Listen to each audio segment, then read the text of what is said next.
what creates a healthy terrain? Okay, we'll go to the next section here.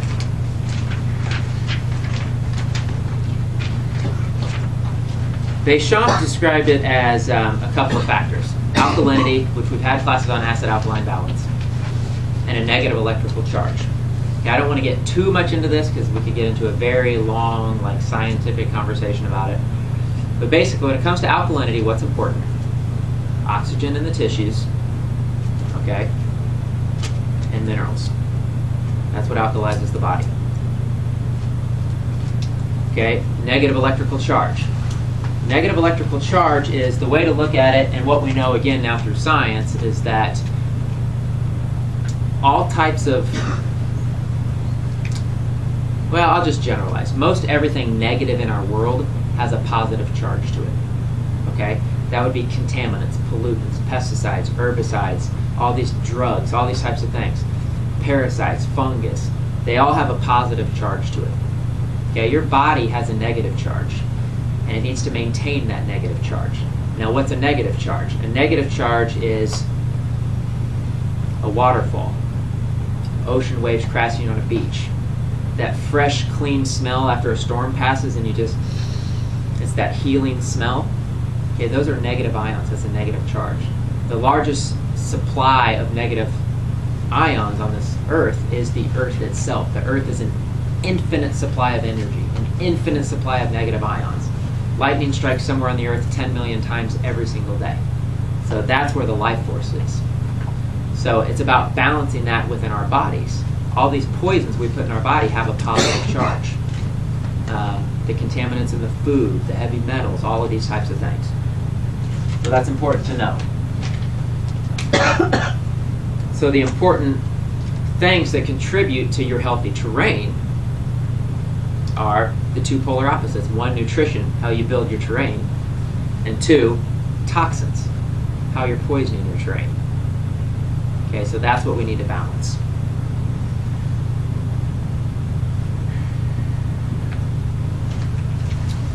And some of you may have heard, do you have a question? When you were talking about the negative electrical charge, Yes. there's a bunch of stuff that's coming out now about cell phones and having a positive charge. And that's Same, yeah. That's one that has a positive charge. Laptops, cell phones, all that is a positive charge, confusing energy, disrupts the cellular metabolism of the body.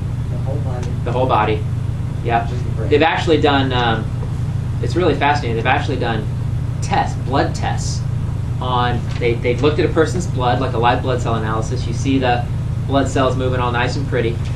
On the phone for 30 seconds, another blood test, blood cells are all clumped together and disfigured in 30 seconds of being on a cell phone.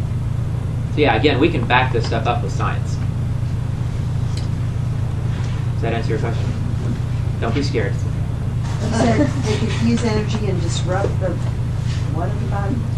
Basically, the cellular metabolism, the cellular communication, it basically confuses the body. Oh.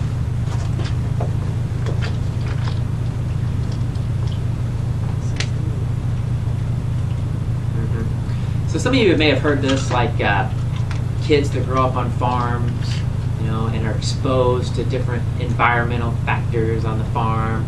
They're healthier, they have less allergies, things like that. Has anybody heard that? Okay, yeah. And there's truth to that. Because, if we're exposed, and that's what's going on in our society, we're such a germophobic society. We're so focused on killing the germ that we're creating these strands of these superorganisms. Because as our body is exposed to these types of organisms, well, we learn how to deal with them, right? So it's the same thing when I posted a health tip on my Facebook the other day, and it was about children. Because what do? A child gets a sore throat or a little bit of a fever or an ear infection or something like that. We run them to the doctor. And of course, what's the doctor going to give them? Antibiotics, right? The kid was exposed to something.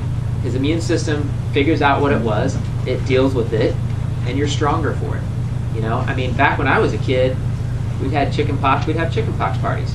Now, your kid gets chickenpox, and it's like he's got some kind of a deadly infectious illness or something. Big deal, it's a chickenpox. The body knows how to deal with these things. So, the whole germophobic thing going on in our culture is definitely affecting us in a negative way, I think.